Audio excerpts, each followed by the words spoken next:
Good evening, good morning, and good afternoon. Tonight I'll be reading from Mark chapter 13. If you enjoy my videos, please give me a like and subscribe. Thank you.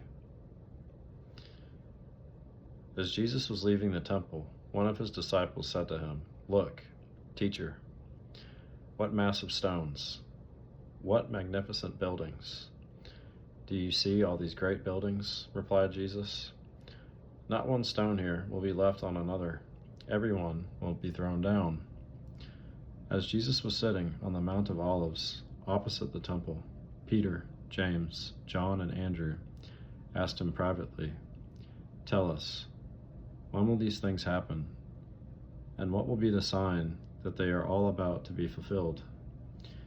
Jesus said to them, "Watch out, that no one deceives you. Many will come in my name, claiming, 'I am he,' and will deceive many.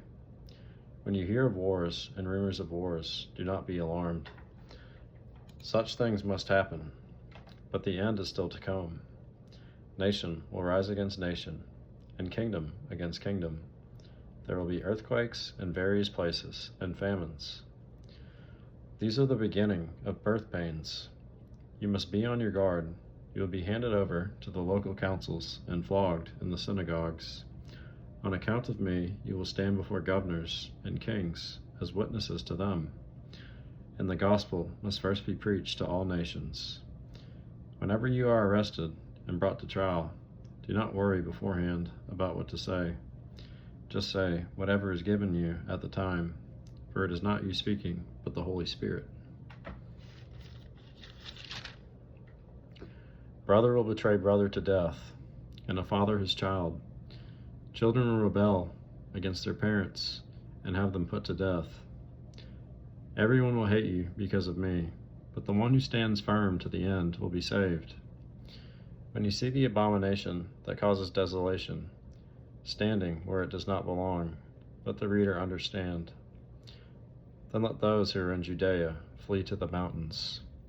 Let no one on the housetop go down or enter the house to take anything out. Let no one in the field go back to get their cloak. How dreadful it will be in those days for pregnant women and nursing mothers.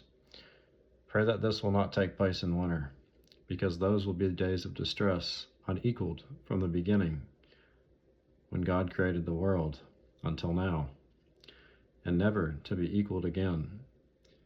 If the Lord had not cut short those days, no one would survive. But for the sake of the elect, whom he has chosen, he has shortened them.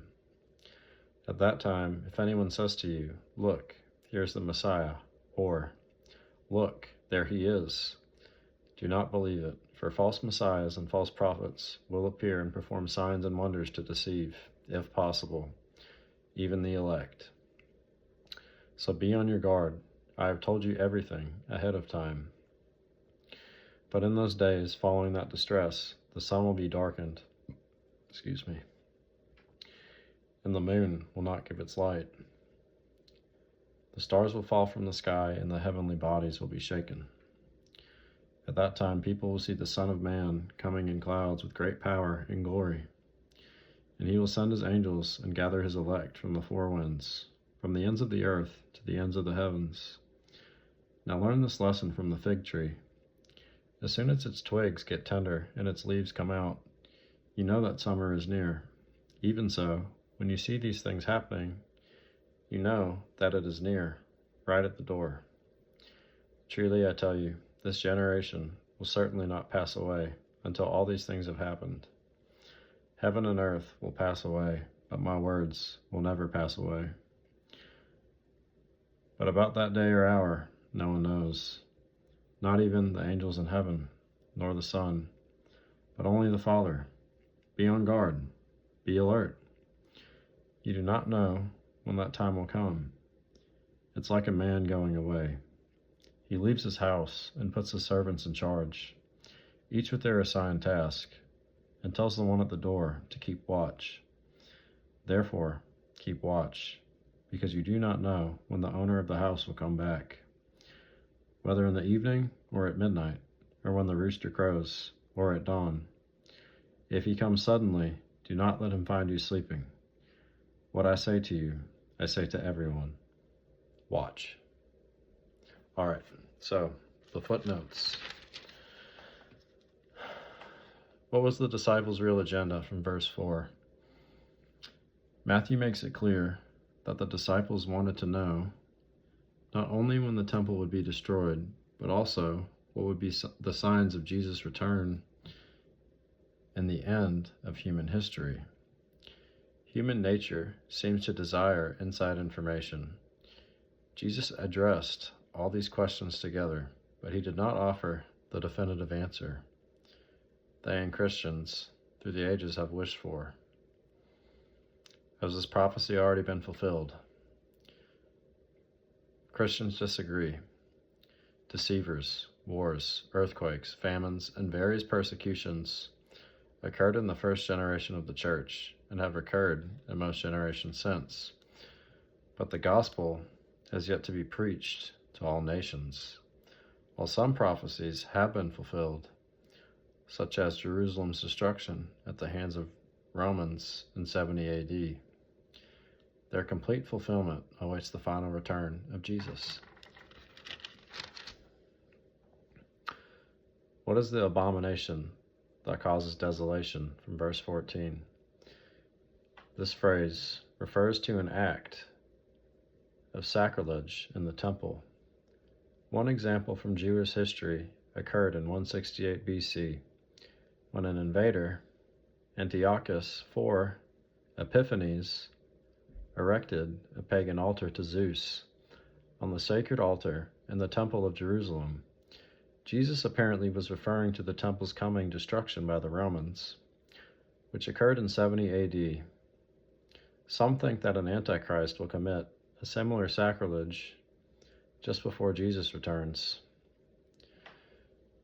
Was Jesus predicting a future tribulation from verse 19?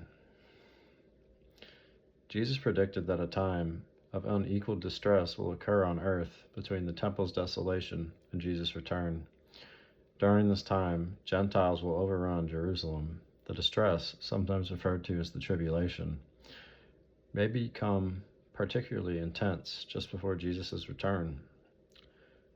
Is it wrong to ask for signs and miracles? From verse 22.